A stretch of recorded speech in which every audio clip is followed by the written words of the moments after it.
ឲ្យប្រពន្ធស៊ីសៀងឲ្យស្រីនាងស៊ីដល់សុខឲ្យតែប្រលប់ខ្ញុំនេះមិនចេះនៅផ្ទះ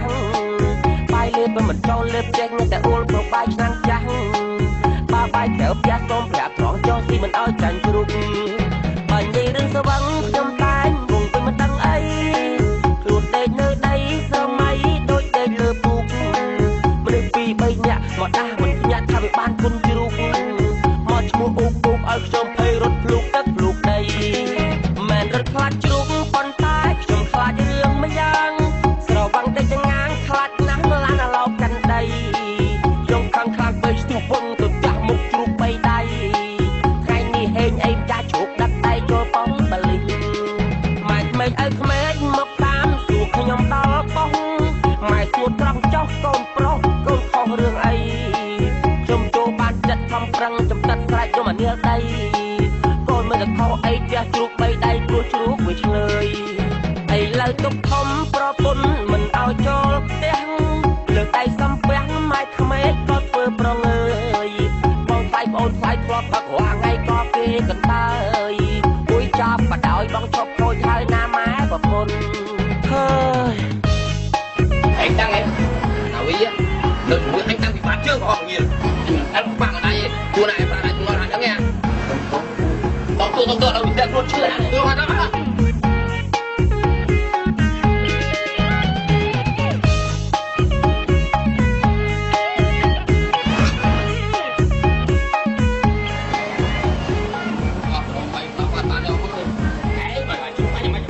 chụp bọc đi ngoài này ឲ្យប្រពន្ធស៊ីសៀងឲ្យស្រីនាងស៊ីដល់សុខឲ្យតែប្រលប់ខ្ញុំនេះមិនចេះនៅផ្ទះបាយលេបមិនចូលលេបចេះតែអួលប្របាយឆ្នាំងចាស់បើបាយក្រៅផ្ទះសូមប្រាប់ត្រង់ចុះស៊ីមិនឲ្យចាញ់ជ្រូក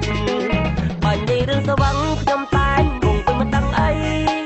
ខ្លួនដេកនៅដីសម័យដូចដេកលើពូកមនុស្សពីរបីនាក់មកដាស់មិនញាក់ថាវាបានគុណជ្រូកមកឈ្មោះអ៊ូពូកឲ្យខ្ញុំភ័យរត់ភ្លុកទឹកភ្លុកដីមិនរត់ខ្លាចជ្រូកប៉ុន្តែខ្ញុំខ្លាចរឿងម្យ៉ាងស្រវាំងតែចងាងខ្លាចណាស់ឡានអាឡោកាន់ដីខ្ញុំខឹងខ្លាំងពេកស្ទុះវងទៅចាស់មុខជ្រូកបីដៃថ្ងៃនេះហេងអីចាស់ជ្រូកដាក់ដៃចូលប៉ងបលិសម៉ែក្មេងឲ្យក្មេងមកតាមសួរខ្ញុំដល់ប៉ងម៉ែសួរត្រង់ចោះកូនប្រុសកូនខុសរឿងអីខ្ញុំចូលបានចិត្តខំប្រឹងចំតិតស្រែកយកមកនាលដីកូនមិនទៅខុសអីផ្ទះជ្រូកបីដៃព្រោះជ្រូកវាឆ្លើយឥឡូវទុកធំប្រពន្ធមិនឲ្យចូលផ្ទះលើកដៃសំពះម៉ែក្មេងក៏ធ្វើប្រងើយបងស្អែកប្អូនស្អែកធ្លាប់ផឹករាល់ថ្ងៃក៏គេកន្តើយ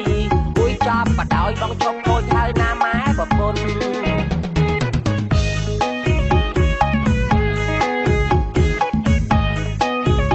លីហើយពិភពលោក